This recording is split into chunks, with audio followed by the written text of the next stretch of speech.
Tokoh utama kita lahir di tengah badai dahsyat, saat hujan deras dan angin kencang mengguncang seluruh wilayah. Pada hari itulah, ia menerima anugerah legendaris dari roh angin, sebuah berkah yang sangat langka. Sejak masih kecil, ia sudah mampu memanggil sebagian kecil kekuatan angin tersebut. Kemampuan luar biasanya membuat semua orang di sekitarnya terpukau. Mereka yakin anak itu memiliki bakat sihir yang luar biasa, bahkan banyak yang percaya suatu hari nanti ia akan tumbuh menjadi penyihir terhebat di seluruh kerajaan Taris. Namun, di balik semua harapan itu, keinginannya sebenarnya sangat sederhana. Ia hanya ingin membanggakan keluarganya dan menjalani kehidupan yang damai. Sayangnya, kenyataan justru menghancurkan semua impiannya. Sebuah tragedi mengerikan merenggut semua orang yang paling ia cintai. Saat itulah ia menyadari bahwa berkah yang dimilikinya ternyata datang dengan harga yang sangat mahal, harga yang harus dibayar dengan darah. Selama bertahun-tahun, ia memikul beban itu seorang diri. Hingga akhirnya, ia menemukan satu-satunya jawaban yang menurutnya masuk akal, yaitu memburu dan melenyapkan siapapun yang telah mengutuk seluruh hidupnya. Beberapa tahun kemudian, di sebuah desa bernama Radville yang berada di wilayah kerajaan Taris, sekelompok penduduk tampak sibuk mencari sesuatu. Namun, setelah berusaha cukup lama, mereka tetap tidak menemukan apapun. Seorang wanita mulai menangis putus asa. Dengan wajah penuh kesedihan, ia berkata bahwa hari itu kembali berakhir sia-sia tanpa hasil sedikit pun. Di sisi lain, seorang pria terlihat semakin cemas. Ia terus bertanya-tanya kemana benda yang mereka cari sebenarnya menghilang. Di tengah suasana tersebut, tiba-tiba datang seorang pengembara. Ia menghampiri mereka dan dengan sopan bertanya apakah di desa itu terdapat sebuah penginapan. Salah seorang penduduk kemudian meminta maaf. Ia menjelaskan bahwa baru saja terjadi sebuah musibah di desa mereka, sehingga saat ini mereka tidak mampu menerima tamu. Ia pun menyarankan agar sang pengembara melanjutkan perjalanan ke kota berikutnya. Mendengar penjelasan itu, pengembara tersebut menjadi penasaran. Ia bertanya tentang apa yang sebenarnya terjadi, lalu menyadari bahwa semua orang di sana tampaknya sedang mencari sesuatu. Ia pun menawarkan bantuan. Dengan angin yang berembus mengelilingi tubuhnya, pria itu memasang pose penuh percaya diri sebelum memperkenalkan dirinya sebagai seorang penyihir angin. Namun, bukannya terkesan, para penduduk justru terlihat kebingungan. Mereka bahkan tampak tidak mengerti apa yang dimaksud dengan penyihir angin, membuat suasana seketika menjadi canggung. Salah seorang penduduk tetap mengucapkan terima kasih atas niat baiknya, tetapi ia ragu pria itu benar-benar bisa membantu. Mendengar respon tersebut, sang pengembara sedikit salah tingkah. Ia lalu bertanya apakah mereka benar-benar tidak mengetahui apa itu seorang penyihir.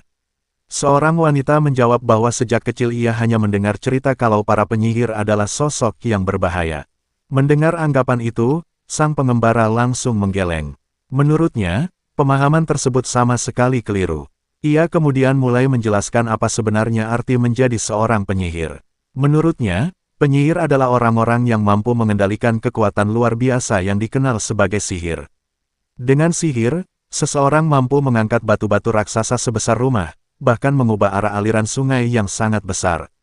Bukan hanya itu, sihir juga dapat menyelamatkan orang yang berada di ambang kematian dan melakukan berbagai hal yang mustahil dicapai oleh manusia biasa.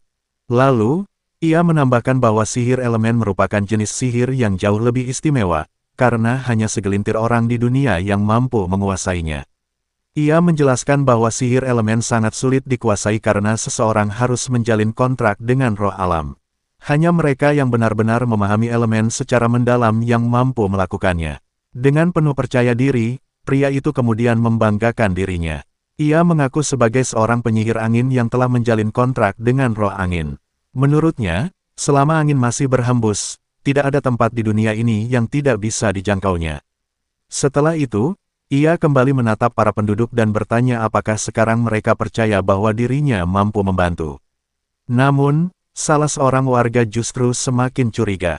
Ia bertanya mengapa seseorang yang begitu hebat mau membantu mereka secara cuma-cuma. Mendengar hal itu, pria tersebut berpura-pura tersinggung. Ia bahkan heran karena para penduduk sama sekali tidak mengenal dirinya. Ia lalu mulai menyebut beberapa nama penyihir terkenal yang dikenal di seluruh dunia.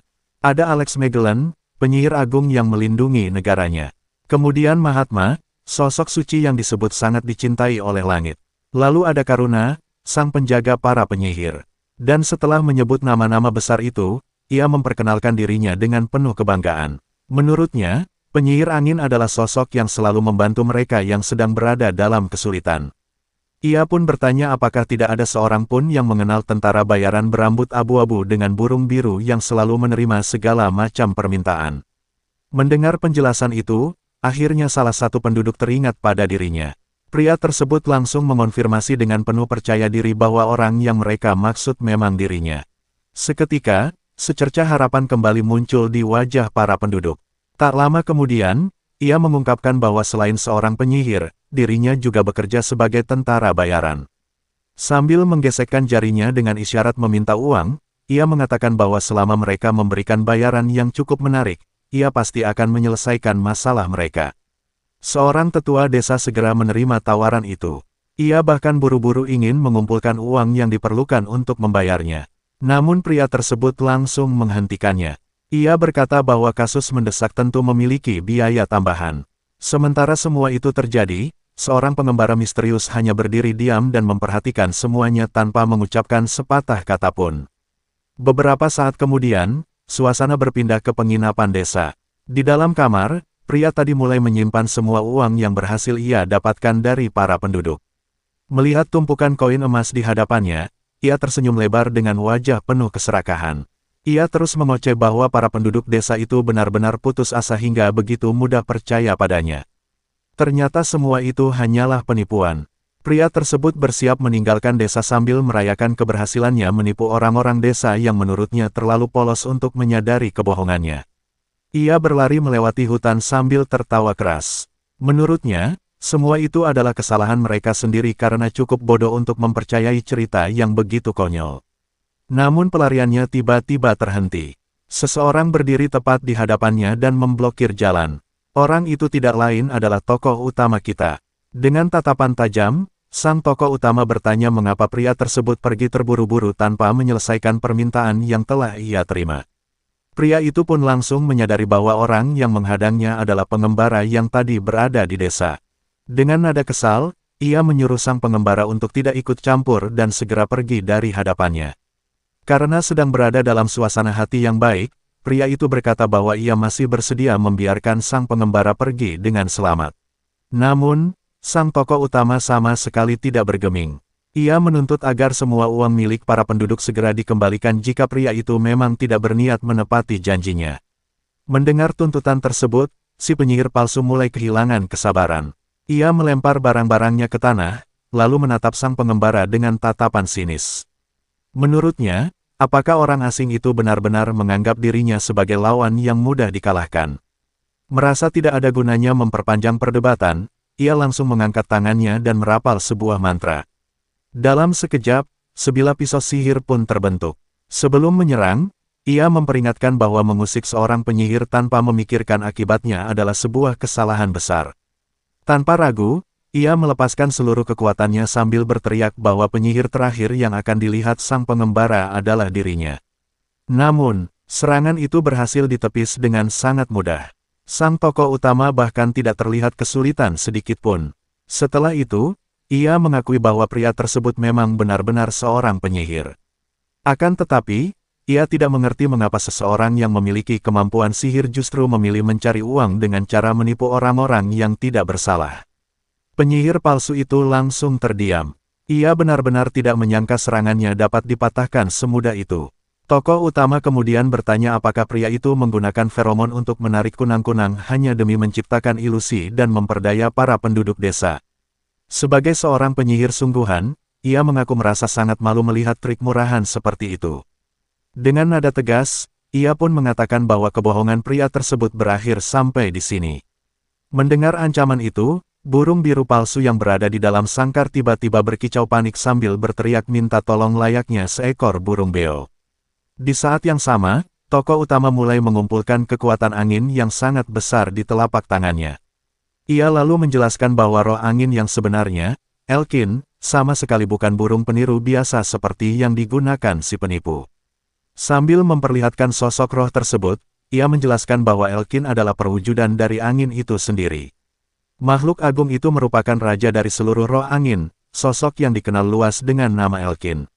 Melihat itu semua, penyihir palsu langsung membeku. Barulah ia menyadari bahwa orang yang berdiri di hadapannya adalah penyihir angin yang asli. Tak lama kemudian, Elkin sendiri berbicara. Dengan nada bercanda, ia mengejek bahwa penyamaran si penipu sebenarnya cukup mirip dengan burung milik tuannya yang sama-sama tidak tahu apa-apa. Sang tokoh utama kembali memberi kesempatan. Ia memerintahkan pria itu untuk mengembalikan seluruh uang milik para penduduk jika masih ingin dimaafkan atas semua penipuannya. Ucapan itu membuat si penipu teringat pada sebuah pertempuran yang pernah ia saksikan. Saat itu, ia melihat sendiri bagaimana penyihir angin bertarung di medan perang. Karena kekuatannya sudah mencapai tingkat yang luar biasa, sang penyihir angin bahkan tidak perlu lagi melantunkan mantra untuk menggunakan sihir. Dalam pertempuran tersebut, puluhan prajurit berhasil dilumpuhkan hanya oleh satu orang. Kekuatan yang dimilikinya benar-benar mampu menghadapi satu pasukan sendirian. Meski begitu, ada satu hal yang masih sangat ia ingat. Walaupun kekuatan penyihir angin begitu mengerikan, tidak satu pun nyawa melayang akibat serangannya pada hari itu. Mengingat sifat lawannya yang selalu berbelas kasih, si penipu pun mulai berpikir bahwa penyihir angin terlalu lembut untuk benar-benar melukai seseorang.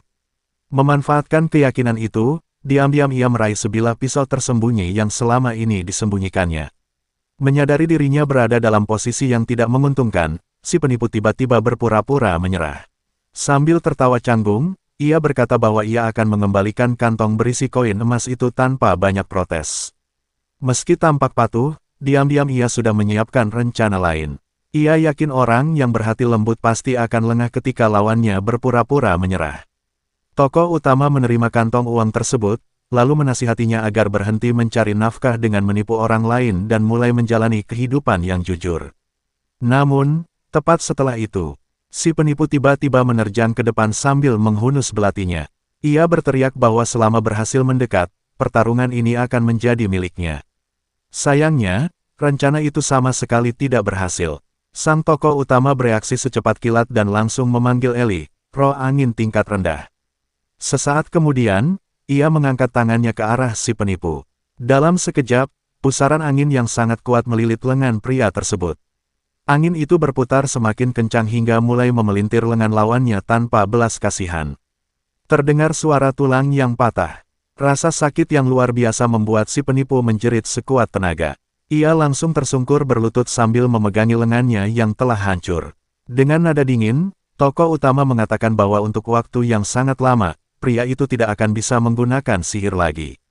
Setelah itu, ia mencengkeram leher si penipu dan memperingatkannya agar tidak pernah lagi melakukan penipuan di wilayah yang berada dalam jangkauannya. Ia bahkan memberikan peringatan terakhir. Jika mereka bertemu lagi di kemudian hari, leher pria itu akan bernasib sama seperti lengannya. Ancaman tersebut benar-benar menghancurkan keberanian si penipu. Dengan tubuh gemetar dan air mata bercucuran, ia langsung bangkit lalu berlari sekencang mungkin menembus hutan demi menyelamatkan diri. Tokoh utama hanya memandanginya hingga menghilang di kejauhan. Melihat pemandangan itu, Elkin tidak bisa menahan diri untuk melontarkan sindiran. Menurutnya, pria tadi benar-benar berlari sangat cepat demi menyelamatkan nyawanya. Elkin kemudian bercanda bahwa Ranian terlalu baik hati karena hanya mengancam tanpa benar-benar berniat menghabisinya. Namun Ranian menggeleng pelan. Menurutnya, setelah kejadian hari ini, pria itu tidak akan mampu menipu siapapun lagi.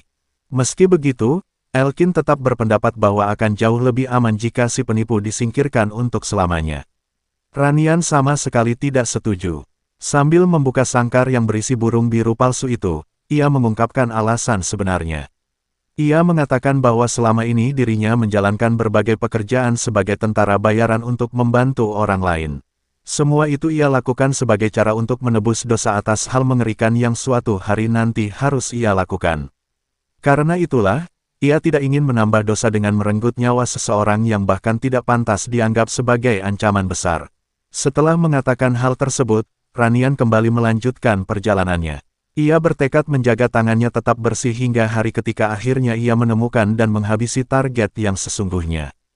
Keesokan harinya, di desa Radville, sebuah kantong besar berisi koin emas tiba-tiba diletakkan di atas meja kayu dengan suara yang cukup keras.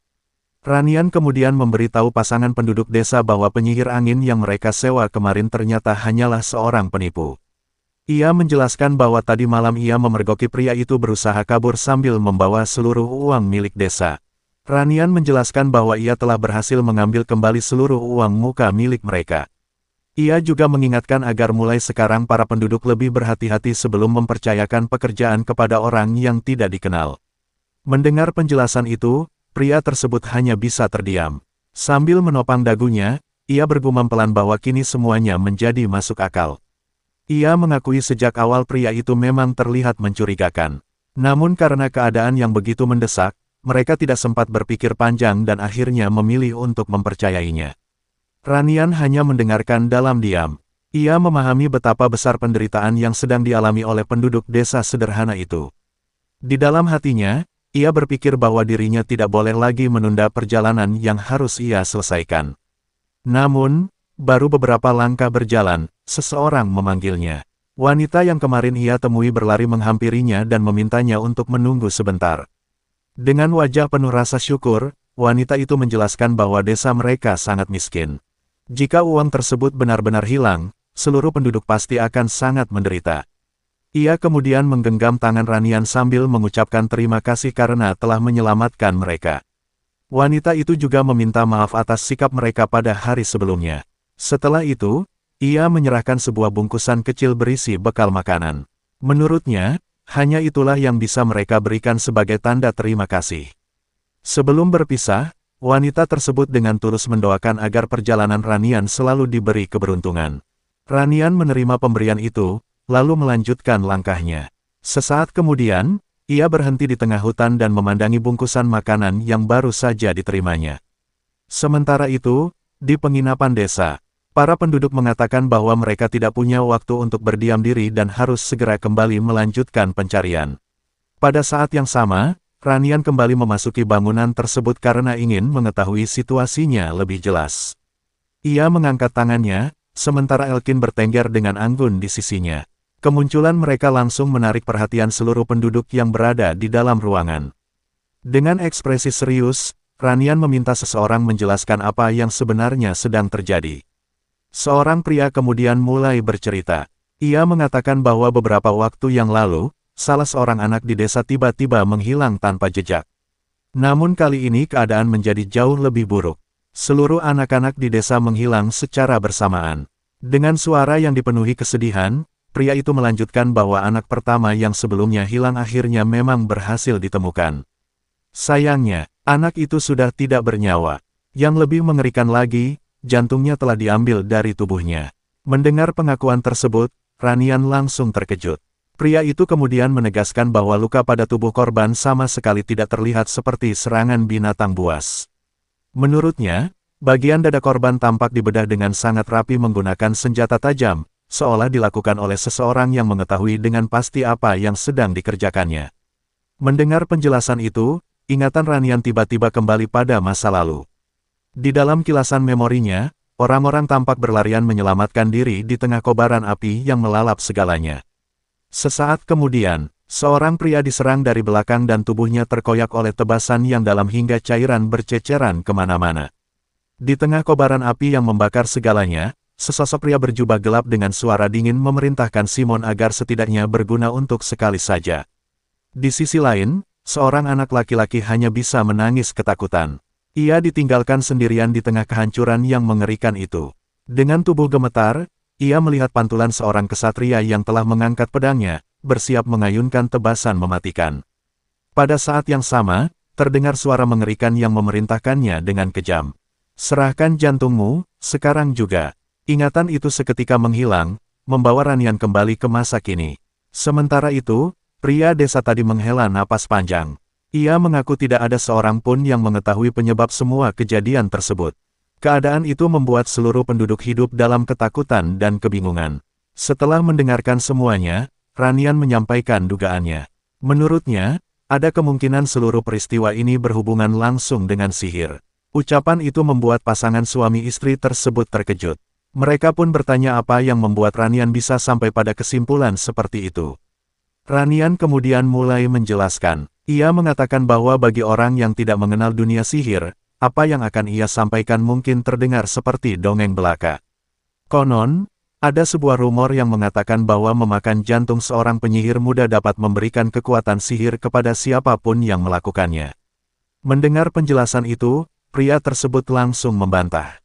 Menurutnya, desa mereka sama sekali tidak memiliki hubungan dengan dunia sihir. Namun Ranian menjelaskan bahwa aliran mana di dalam tubuh manusia akan semakin melemah seiring bertambahnya usia. Sebaliknya, anak-anak masih bisa menyimpan bakat sihir yang belum pernah mereka sadari. Untuk membuktikan penjelasannya, Ranian menciptakan sebuah bola angin kecil di atas telapak tangannya. Kemudian ia bertanya kepada semua orang apakah mereka melihat sesuatu di dalam cahaya itu. Ia mengulurkan tangannya agar seluruh penduduk dapat mengamatinya dengan jelas. Salah seorang warga menjawab dengan wajah bingung. Menurutnya, ia hanya melihat cahaya kebiruan yang samar dan merasakan embusan angin yang lembut. Ranian kembali bertanya, memastikan apakah benar mereka tidak melihat apapun di dalam cahaya tersebut. Melihat semua orang hanya saling berpandangan dengan kebingungan, Ranian akhirnya bertanya balik. Sebenarnya, apa yang mereka kira seharusnya ada di sana? Saat itulah ia menyadari bahwa orang biasa memang tidak mampu melihat roh. Di dalam hati, ia mulai bertanya-tanya apakah pelaku sebenarnya hanya membutuhkan jantung yang mengandung mana, tanpa peduli apakah korbannya benar-benar seorang penyihir atau tidak. Tiba-tiba, wanita itu teringat pada sesuatu yang penting. Ia mengatakan bahwa belum lama ini, beberapa anggota Ordo Ernia sempat mendatangi setiap rumah di desa. Mereka membawa sebuah lentera aneh sambil mengajukan berbagai pertanyaan kepada para penduduk. Mendengar informasi tersebut, ekspresi Ranian langsung berubah. Dengan wajah tegang, ia memegang kedua bahu wanita itu dan segera bertanya apakah ia masih mengingat wajah orang-orang tersebut. Melihat wanita itu terdiam karena terkejut, Ranian buru-buru merogoh bagian dalam jubahnya. Ia kemudian mengeluarkan sebuah poster buronan yang tergambar sangat jelas. Tanpa membuang waktu, ia langsung bertanya apakah pria yang dilihat wanita itu adalah orang yang ada di dalam poster tersebut. Nah, mungkin sekian dulu pembahasan kita kali ini.